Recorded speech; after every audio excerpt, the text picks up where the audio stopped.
सीताराम चरित अति पावन, मधुर सरस अरु अति मन भावन।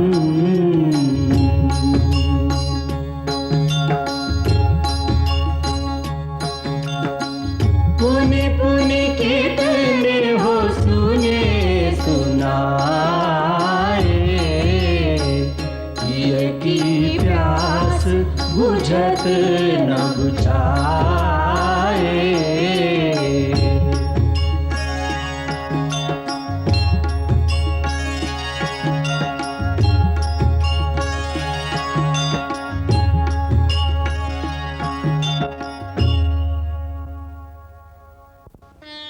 आज आपने इस महान पुण्यकारक यज्ञ में मुझे ऋत्विज कार्य सौंपकर मानो मेरी सहस्रों वर्ष की प्रतीक्षा का ऐसा फल मुझे प्रदान कर दिया जो मुझे कई जन्मों की तपस्या से भी प्राप्त नहीं हो सकता था। मैं इस यज्ञ का पूरा उत्तरदायित्व लेता हूं।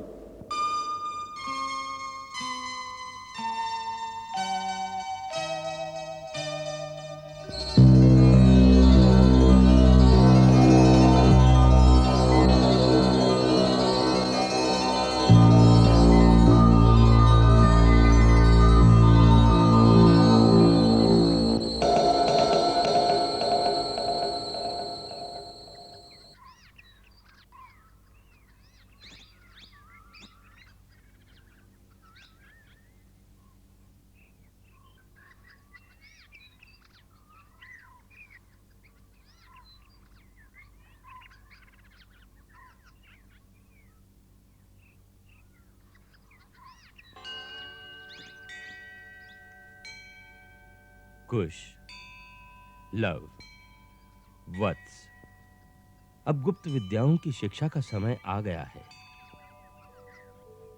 ये विद्याएं शब्दों की सीमाओं से परे हैं। इनका प्रकाश गुरु अपनी आध्यात्मिक शक्ति द्वारा शिष्य के शक्ति केंद्रों तक सीधा ही पहुंचा देता है।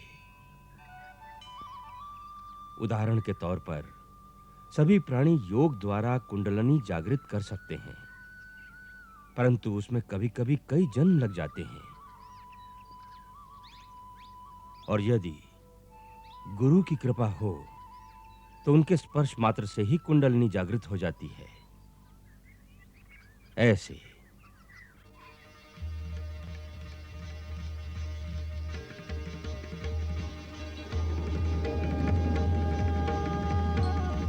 ऐसे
अब तुम दोनों समाधि अवस्था में हो। इस अवस्था में अब मैं तुम्हारे मन से अपने मन के तार जोड़ता हूं और आध्यात्मिक शक्ति के द्वारा अपने मन से तुम्हारे मन तक ज्ञान का प्रसारण करूंगा। इसमें शब्दों और भाषा के बिना ही अर्थ तुम्हारे मन तक पहुंचते जाएंगे।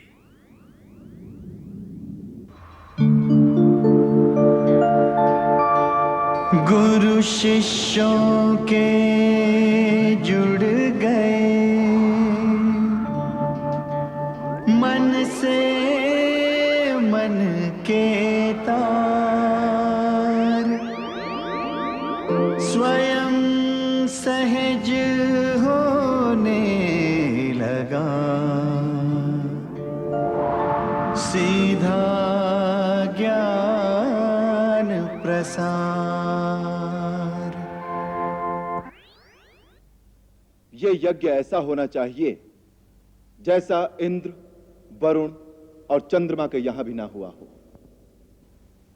दान दक्षिणा का ऐसा प्रबंध हो कि जब तक याचक बार बार ये ना कहे बस मुझे और कुछ नहीं चाहिए, तब तक उसे देते रहो। जो आज्ञा महाराज। अरे सुमंत्र। जी महाराज। इस पृथ्वी पर जो धार्मिक राजा, ब्राह्मण, क्षत्रिय, वैश्य और शूद्र हैं, उन सभी को इस यज्ञ में आने के लिए आमंत्रित करो। हमारे राज्य से जो धर्मनिष्ठ ब्राह्मण दूसरे राज्यों में चले गए हैं, उन्हें और समस्त तपोधन ऋषियों तथा अन्य अन्य राज्यों में रहने वाले समस्त ब्रह्म ऋषियों को भी आमंत्रित कीजिए। जो आज्ञा महाराज। शत्रुघ्न को शीघ्र आने के लिए संदेश भेजो, यहां बहुत काम है। जो आज्ञा। भरत, उत्तर पश्चिम में मामा कैकेयी राज को आमंत्रित करने के लिए अपने पुत्र राजकुमार तक्ष को भेजो। जो आज्ञा महाराज। पूर्व में अंगदेश के राजा लोमपाद, मगधराज और काशी नरेश, और पश्चिम में सिंधु, सौवीर और सौराष्ट्र के समस्त भूपालों और दक्षिण देश के समस्त राजाओं को आने का निमंत्रण दो।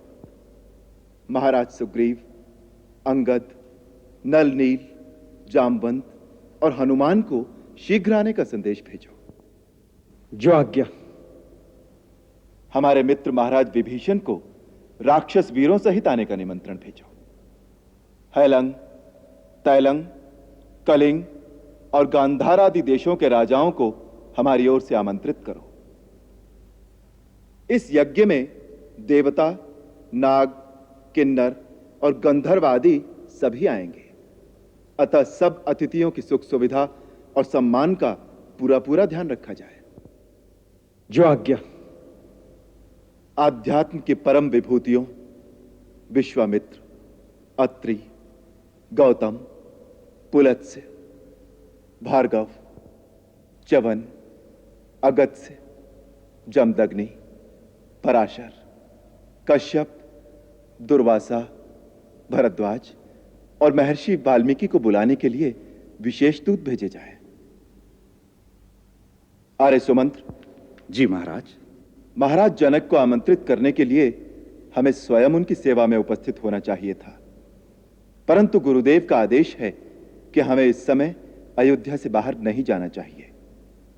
अतः उनको आमंत्रित करने के लिए लक्ष्मण के पुत्र राजकुमार चित्रकेतु को उनकी सेवा में भेजा जाए। जो आज्ञा महाराज। काका, काका काका, सुनते हो?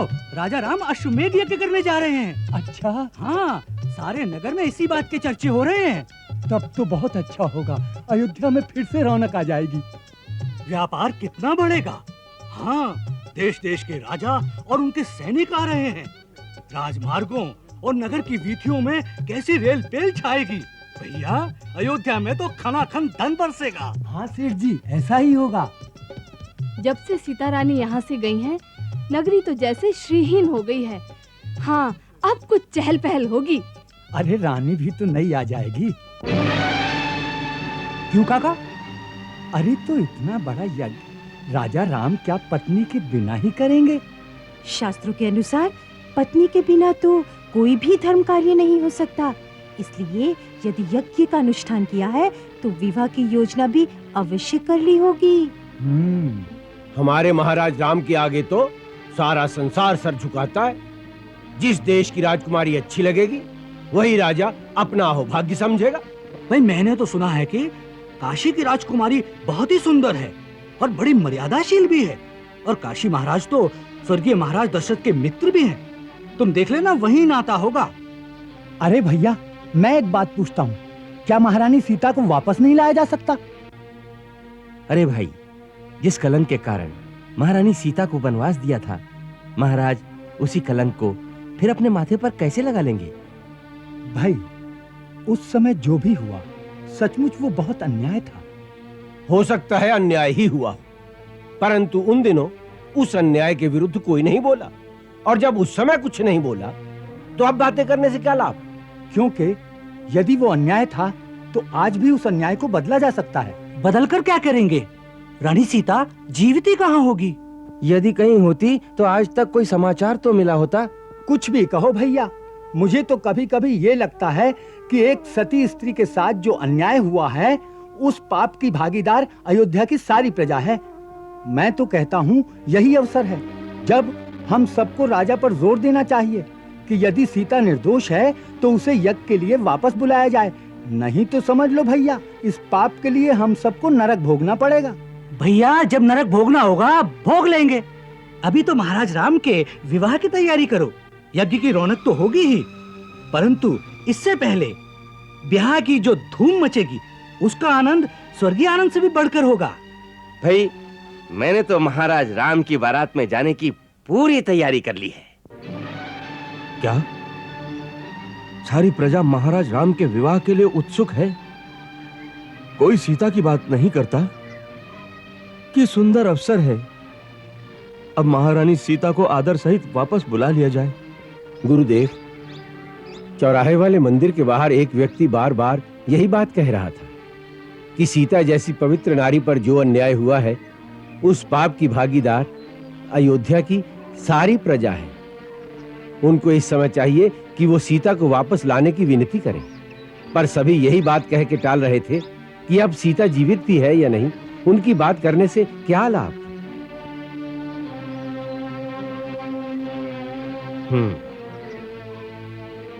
और इससे अतिरिक्त नगर के क्या समाचार हैं? गुरुदेव, नगर में मैं जहां जहां भी गया, हर जगह केवल यज्ञ और विवाह की बात ही हो रही थी।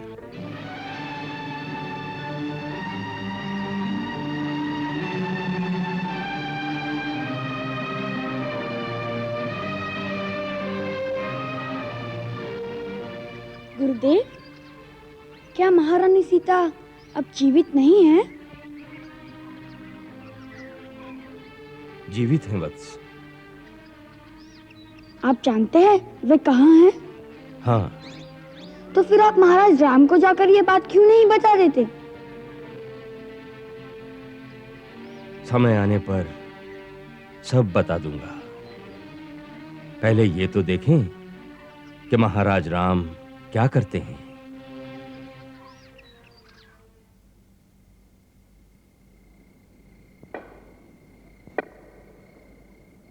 बड़ी देर कर दी माता। देखिए, मैंने कब से आपके लिए भोजन बना रखा है। पुत्री, अयोध्या की बातें सुन रही थी, उसी में देर हो गई। अयोध्या की? हाँ, आज मुनि लोमहर्ष किसी कार्यवश अयोध्या नगरी गए थे और सबको वहाँ के समाचार सुना रहे थे। कोई विशेष समाचार है क्या? वहाँ सर्वथा कुशल मंगल तो होगा ही। कुशल मंगल तो है ही, अब और भी बड़ा उत्सव होने वाला है वहाँ। उत्सव? किस बात का? महाराज ने कोई विजय प्राप्त की है? नहीं, वे अश्वमेघ यज्ञ करने जा रहे हैं। सारे नगर में उत्साह की लहर फैल रही है। अयोध्या में दोहरी धूम मच रही है। एक ओर यज्ञ की तैयारियां और दूसरी ओर महाराज के विवाह के चर्चे हो रहे हैं।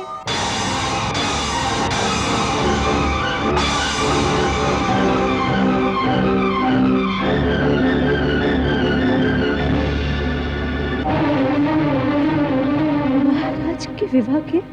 हाँ। महाराज श्री राम के विवाह के? हाँ पुत्री, शास्त्र का विधान है यज्ञ स्त्री के बिना हो ही नहीं सकता, इसलिए उन्हें विवाह तो करना ही होगा। सीता तो है नहीं।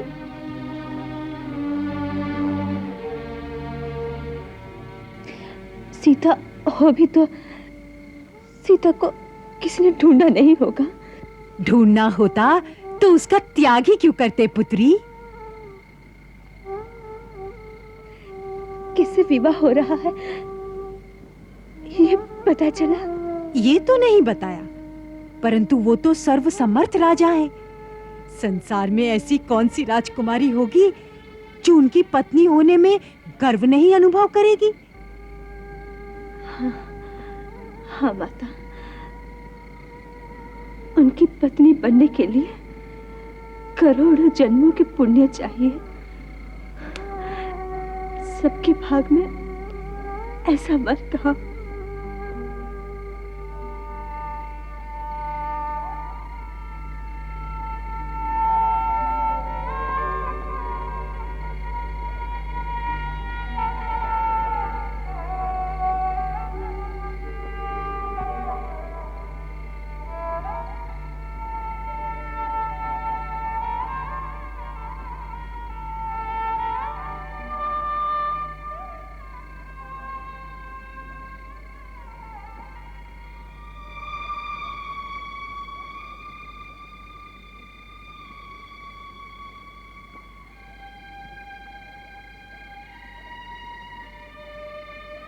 महाराज के विवाह के चर्चे हो रहे हैं। शास्त्र का विधान है यज्ञ स्त्री के बिना हो ही नहीं सकता, इसलिए उन्हें विवाह तो करना ही होगा। संसार में ऐसी कौन सी राजकुमारी होगी जो उनकी पत्नी होने में गर्व नहीं अनुभव करेगी? आज मैं तुम्हें एक वचन देता हूं। राजाओं के यहां अनेक रानियों का रिवाज है, परंतु राम के जीवन में कोई दूसरी कभी नहीं आएगी, ये राम की प्रतिज्ञा है।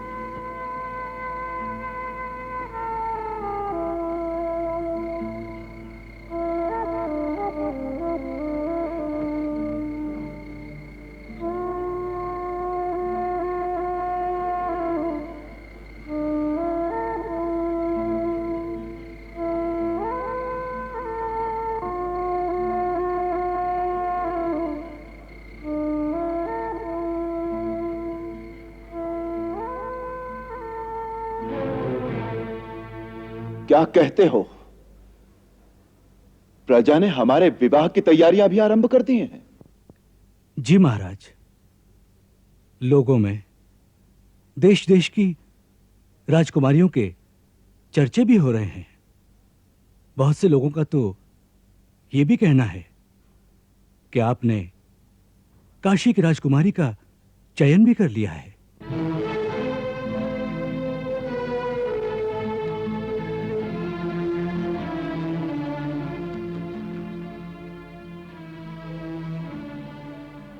प्रजा कितनी निर्मम हो सकती है?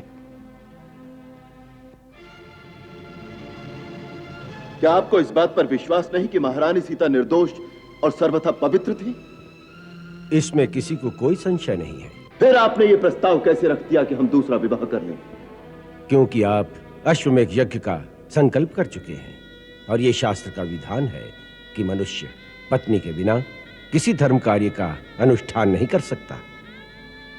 या तो महारानी सीता को वापस लाया जाए। जहां तक महारानी सीता को वापस लाने का प्रश्न है, तो पहली बात तो यह है कि महारानी सीता हैं कहां? और यदि वो मिल भी जाए तो क्या प्रजा उन्हें स्वीकार कर लेगी?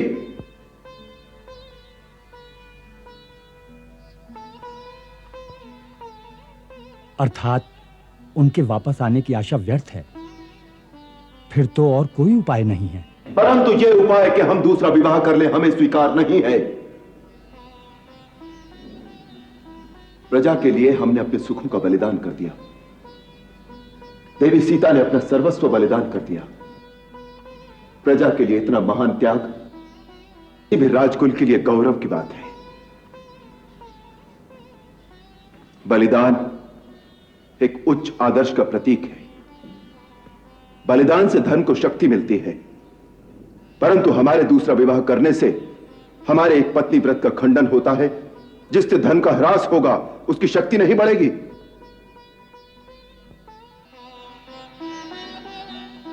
प्रजा के लिए हमने अपने सुखों का बलिदान कर दिया। देवी सीता ने अपना सर्वस्व बलिदान कर दिया। प्रजा के लिए इतना महान त्याग किसी भी राजकुल के लिए गौरव की बात है। बलिदान एक उच्च आदर्श का प्रतीक है। बलिदान से धन को शक्ति मिलती है, परंतु हमारे दूसरा विवाह करने से हमारे एक पत्नी व्रत का खंडन होता है। जिससे धन का ह्रास होगा उसकी शक्ति नहीं बढ़ेगी। महाराज, इससे धर्म संकट उत्पन्न होगा। तो शास्त्रों में खोजिए, ऐसे धर्म संकट का कोई तो उपाय होगा। उपाय है।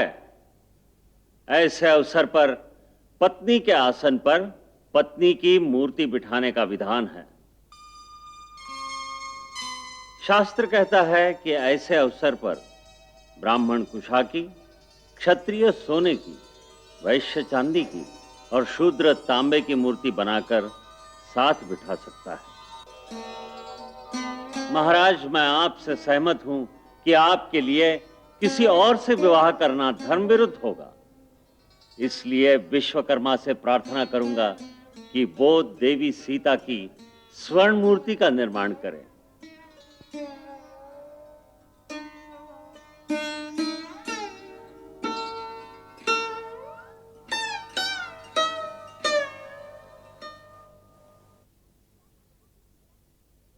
क्या महारानी सीता की स्वर्ण मूर्ति बनेगी?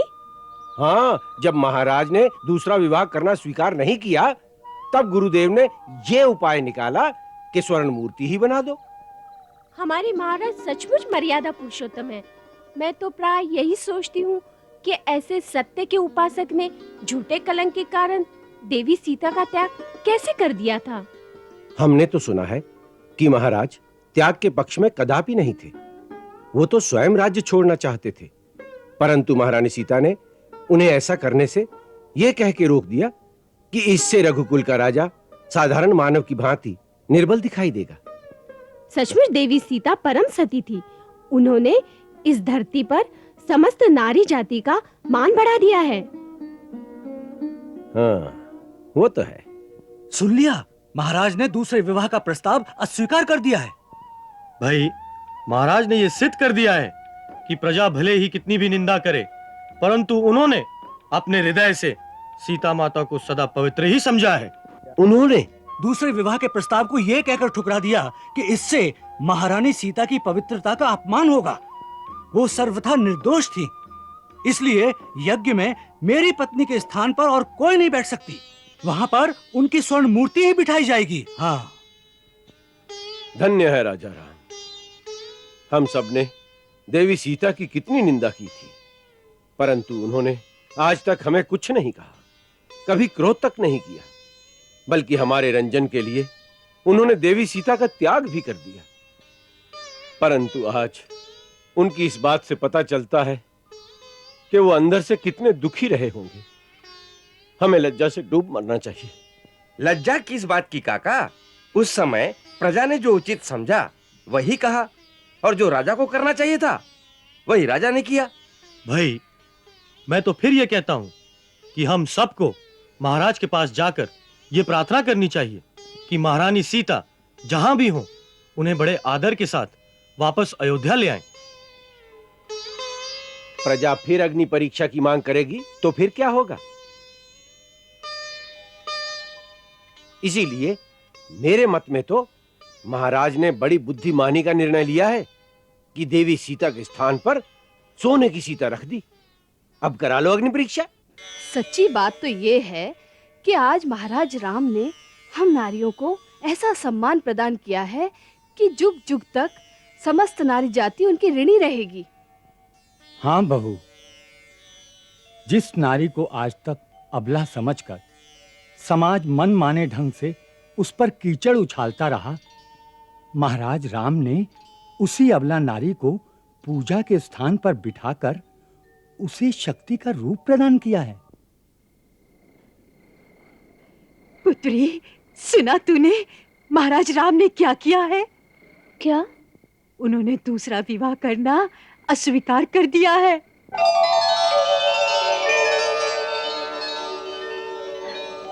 अच्छा? हाँ, सुना है उन्होंने कहा है कि मेरी सीता निर्दोष थी, गंगा की भांति पवित्र थी।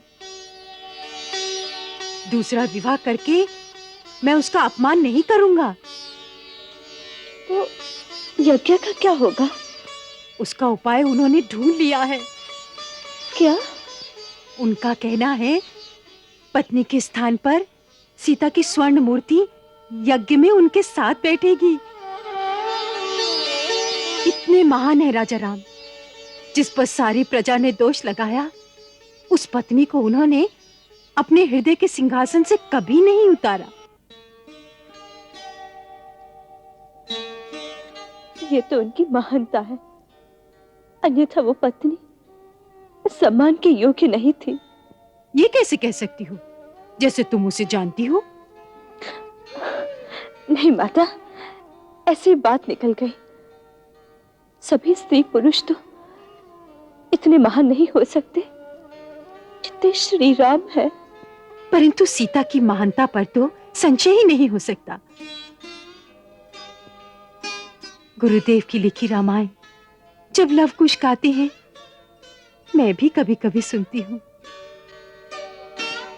उसमें सीता का चरित्र सुनकर अनायास अश्रु बहने लगते हैं।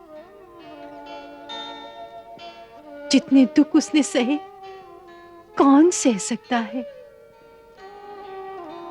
हाँ माता, अपने अपने कर्मानुसार ही सुख दुख मिलता है।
प्रणाम गुरुदेव।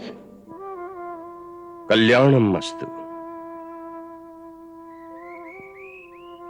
बैठो पुत्री।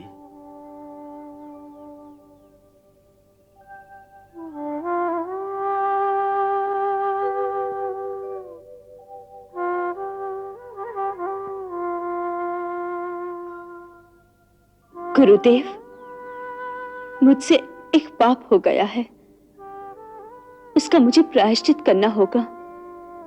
इसके लिए मुझे कोई उचित उपाय बताइए, मेरा मार्गदर्शन कीजिए। पुत्री, तुम्हारा नाम लेने से समस्त पापों का नाश हो जाता है। फिर तुमसे पाप कैसे हो सकता है? कौन सा पाप किया है तुमने? मैंने पति पर झूठा संदेह किया है। उनकी उदारता देखिए, सारे संसार ने मुझ पर कलंक लगाया, परंतु उन्होंने मेरी पवित्रता पर रत्ती भर भी संदेह नहीं किया। अरे मैं हूं, कहीं से तनिक सुन लिया कि राजा यज्ञ के लिए दूसरा विवाह करेगा, तो मैं उन पर संदेह कर बैठी। भगवान प्रेम तो विश्वास की नींव पर ही स्थिर रहता है।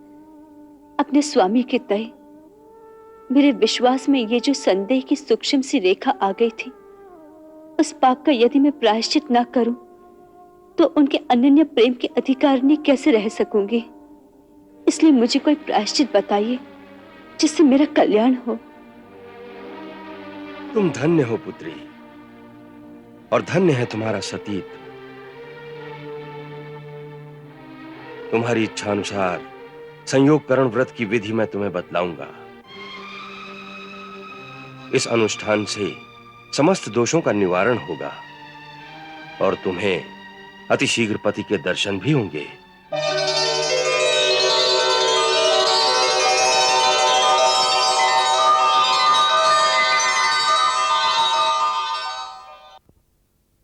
काशी नरेश महाराज प्रतर्दन आपके दर्शनों के लिए पधार रहे हैं।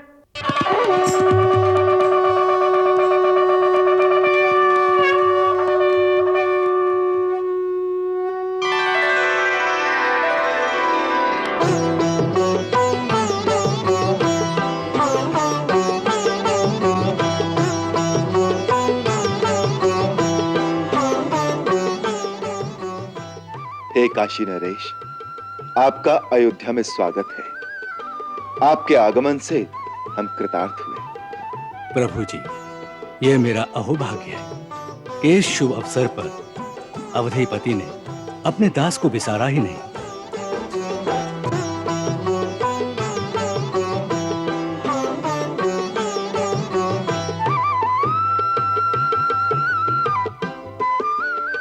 किष्किंधा नरेश, वानर राज महाराज सुग्रीव, ऋक्षराज जामवंत, युवराज अंगद और पवन पुत्र महाबली वीर हनुमान के सहित पधार रहे हैं।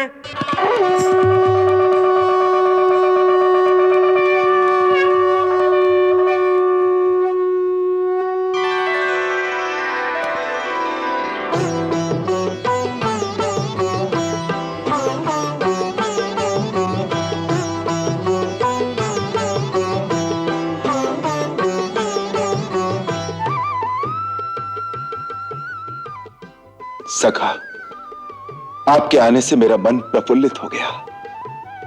मेरे प्रभु, मेरा तो जीवन सफल कर दिया आपने।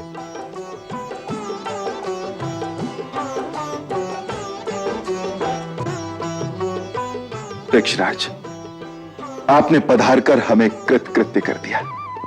महाराज राम, आपके दर्शन मात्र से प्राणी निष्पाप हो जाते हैं, इसलिए कृतकृत्य तो मैं हो गया हूं।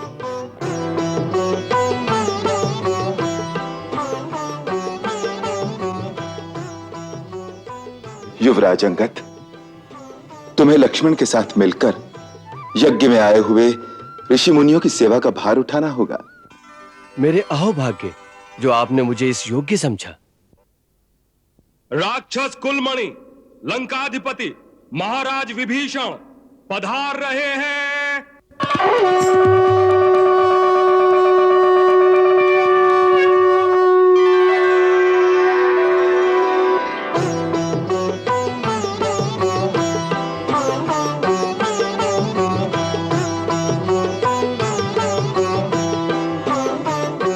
महाराज विभीषण, आपके जैसे मित्र के आगमन ने हमारे मन में एक भारी उत्साह भर दिया है। आपने इस यज्ञ में आकर हमारा गौरव बढ़ा दिया है। प्रभु, आपके द्वारा इस स्वागत से गौरव तो हमारा बढ़ा है। समस्त लंकावासी आपके इस परम स्नेह के लिए आपके सदा अनुग्रहित रहेंगे।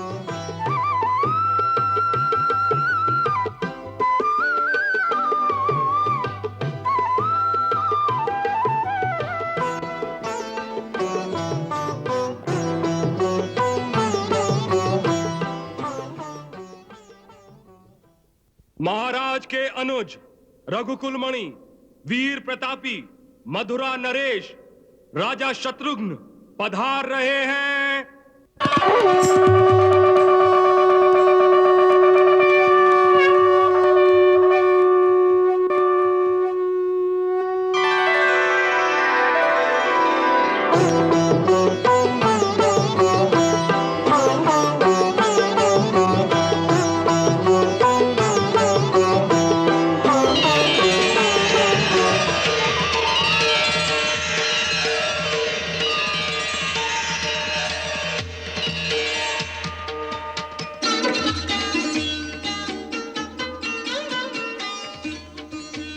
दीर्घायु हो, यशस्वी हो।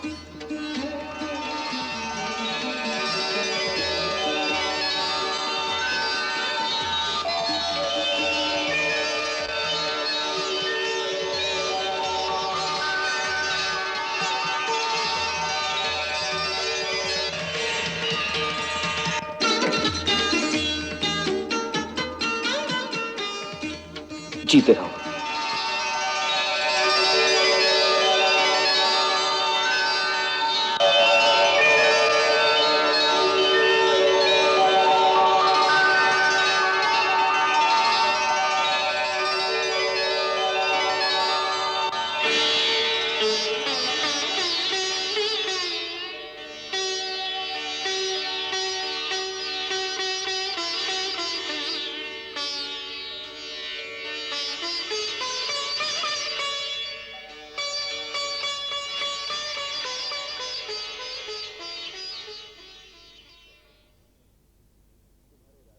शत्रुघ्न, तुम्हारे राज्य में सर्वकुशल मंगल तो है ना? जो राज्य आपके श्री चरणों की छाया में पनपेगा, वहां तो अमंगल हो ही नहीं सकता। हम तुम्हारे दोनों पुत्रों को देखना चाहते हैं। कहाँ हैं वो? वो दोनों अपनी माँ के साथ रनिवास में गए हैं, बड़ी माँ की चरण वंदना करने। हम भी वहीं चलते हैं।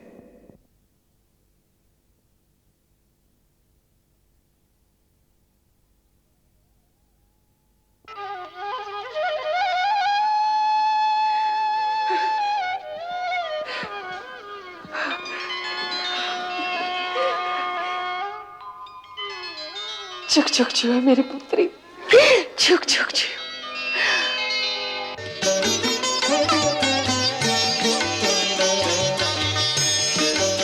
अरे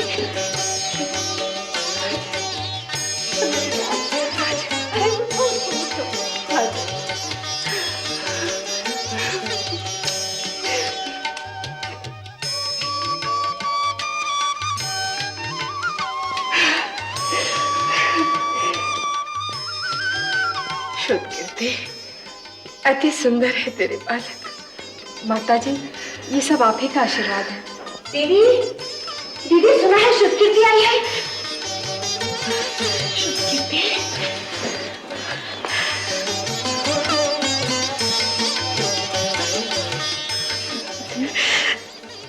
अखंड सौभाग्यवती हो।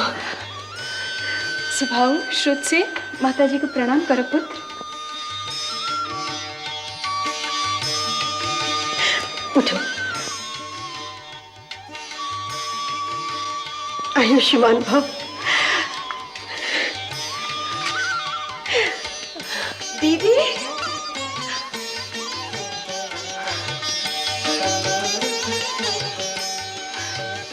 सौभाग्यवती भव।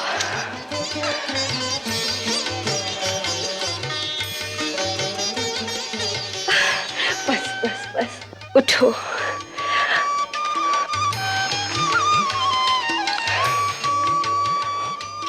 चिरंजीवी भव।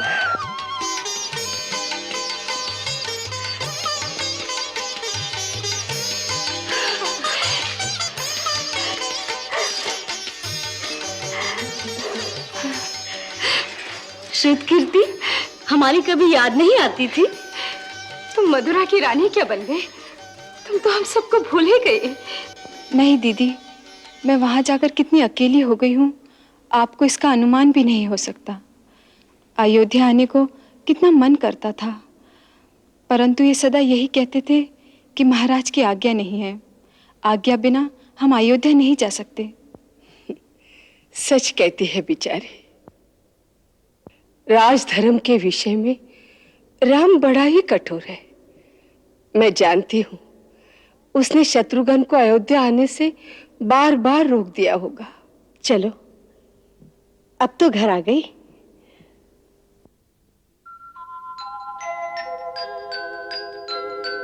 अरे, तुम लोग वहां क्यों खड़े हो?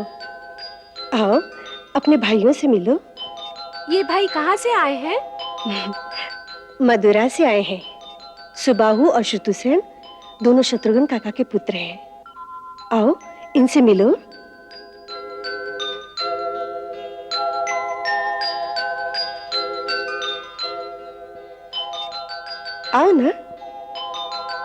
जाओ बच्चों।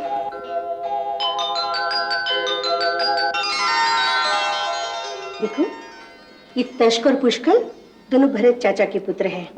अंगद और चित्रकेतु लक्ष्मण चाचा के पुत्र हैं। और ये सुबाहु और श्रुतिसेन दोनों शत्रुघ्न चाचा के पुत्र हैं।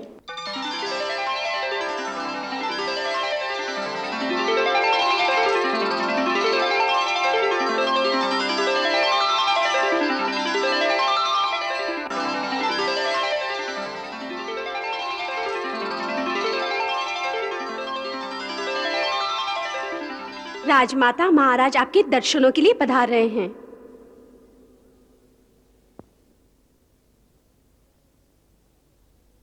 मंगल भवन अमंगल हारी, प्रभु सुदशरथ अजिर बिहारी।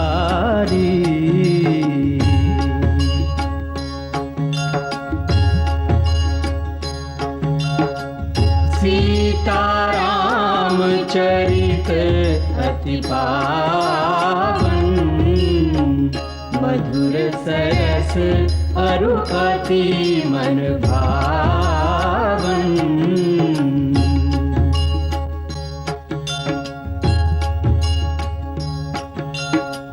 पुनि पुनि कितने हो सुने सुनाए,